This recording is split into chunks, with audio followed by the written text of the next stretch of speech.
ചില സൗഹൃദങ്ങൾ ജീവിതം തന്നെ മാറ്റിമറിക്കും. വായാട്ടുപറമ്പ് ഗ്രാമം. ഇവിടെയാണ് ഒരു ബാല്യകാല സൗഹൃദം പൗരോഹിത്യത്തിലേക്ക് വളർന്ന് അപൂർവ യാത്ര ആരംഭിച്ചത്. നഴ്സറി സ്കൂൾ മുതൽ ഒരേ ക്ലാസ് മുറിയിൽ ഒരേ ബെഞ്ചിൽ അക്ഷരങ്ങൾ എഴുതാൻ പഠിച്ച ചാക്കോയും മാത്യുവും അന്നവർക്കറിയില്ലായിരുന്നു ഈ കൈകൾ ഒരു നാൾ ബലിപീഠത്തിന് മുന്നിൽ സമർപ്പണത്തിന്റെ ചിഹ്നമാകുമെന്ന്. കളികളും ചിരികളും ചെറിയ തർക്കങ്ങളും കൂട്ടുകൂടലുകളും അങ്ങനെ വളർന്ന സൗഹൃദം കാലത്തിനൊപ്പം കൂടുതൽ ഉറപ്പു നേടി. ചെറുപ്പം മുതൽ എനിക്ക് തോന്നുന്നു പുള്ളി എവിടെ പോയാലും ഞാൻ പുള്ളിയുടെ കൂടെ തന്നെ ഉണ്ടാകും. രാവിലെ പള്ളി വരുന്നു, ഒരുപക്ഷെ ചിലപ്പോഴൊക്കെ ഇദ്ദേഹം ഭക്ഷണമൊക്കെ ആയിട്ട് വരുമ്പോഴത്തേനും ഞങ്ങൾ ഒരുമിച്ച് എൻ്റെ വീട് ഇവിടെ അടുത്താണ്, പുള്ളിയുടെ കുറച്ച് നടന്ന് ഇവിടെ എത്തണം. ഞങ്ങൾ രണ്ടുപേരും അൾത്താരപാലന്മാരാണ്. പള്ളി കുർബാനയെല്ലാം കഴിഞ്ഞ് ആഘോഷമായിട്ട് ഞങ്ങൾ വീട്ടിലേക്ക് പോകും.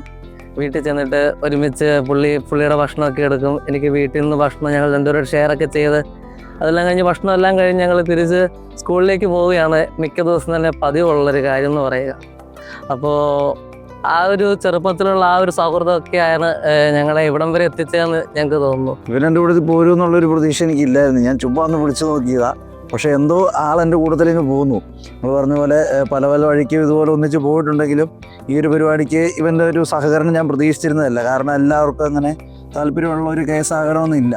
സെമിനാരിയിലേക്ക് ഞങ്ങൾ പോകാൻ വേണ്ടിയിട്ട് തീരുമാനിച്ച കാര്യം ഞങ്ങൾ വീട്ടിൽ അവതരിപ്പിച്ചപ്പോഴത്തേന് കാര്യമായിട്ട് എതിരഭിപ്രായങ്ങളൊന്നും ഉണ്ടായില്ലായിരുന്നു. ഞങ്ങളുടെ രണ്ടുപേരുടെയും വീട്ടുകാർ അത് ഞങ്ങളുടെ തീരുമാനത്തെ വളരെ പോസിറ്റീവായിട്ടാണ് എടുത്തത്.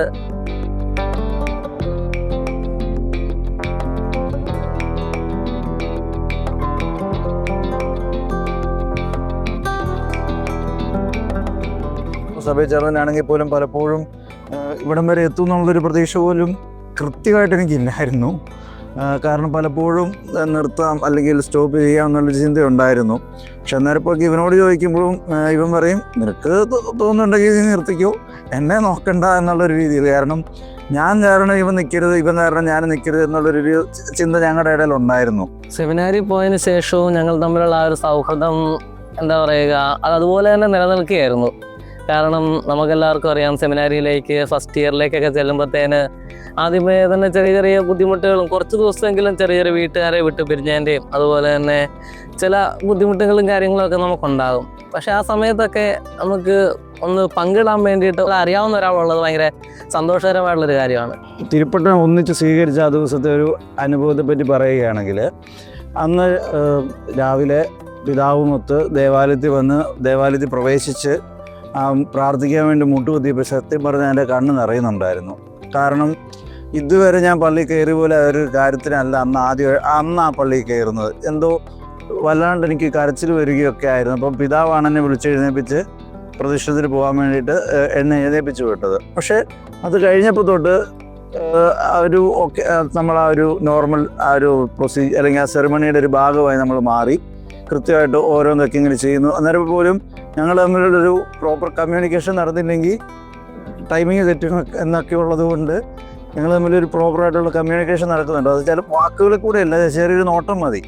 അപ്പോൾ അങ്ങനെ മനസ്സിലാക്കാൻ ഞങ്ങൾക്ക് പറ്റി. അപ്പോൾ അതുപോലെ തന്നെ അന്ന് മുതൽ ഇന്ന് വരെ കൂടുതൽ ഇവരുണ്ടല്ലോ എന്നൊരു സന്തോഷം എൻ്റെ ഉള്ളിലൂടെ പോയത് അതേ ഒരു സന്തോഷം തന്നെയായിരുന്നു.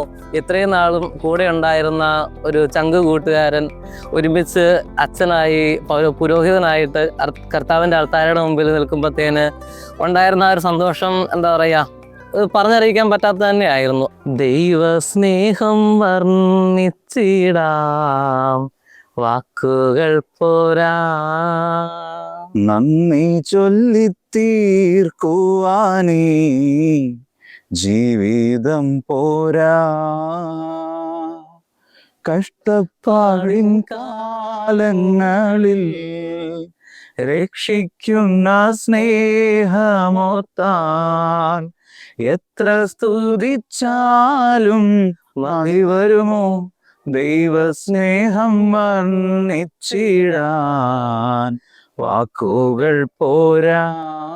എനിക്കെന്ത് വിഷമവും അല്ലെങ്കിൽ എനിക്കൊരു ബുദ്ധിമുട്ടുണ്ടായാൽ ഇമ്മീഡിയറ്റ്ലി ഞാൻ ഇവനെ അറിയിക്കും, എടാ ഇതാണ് എനിക്ക് ആവശ്യം, പ്രാർത്ഥിച്ചേക്കുക, എത്രയെന്ന് പറയുന്നുള്ളൂ. അല്ലാതെ പ്രാർത്ഥിക്കണമെന്നൊന്നും ഒരു ഇതല്ല, പ്രാർത്ഥിച്ചേക്കുക എന്ന് പറയുന്നു, അല്ലെങ്കിൽ ആളെ അത് അറിയിക്കുന്നു.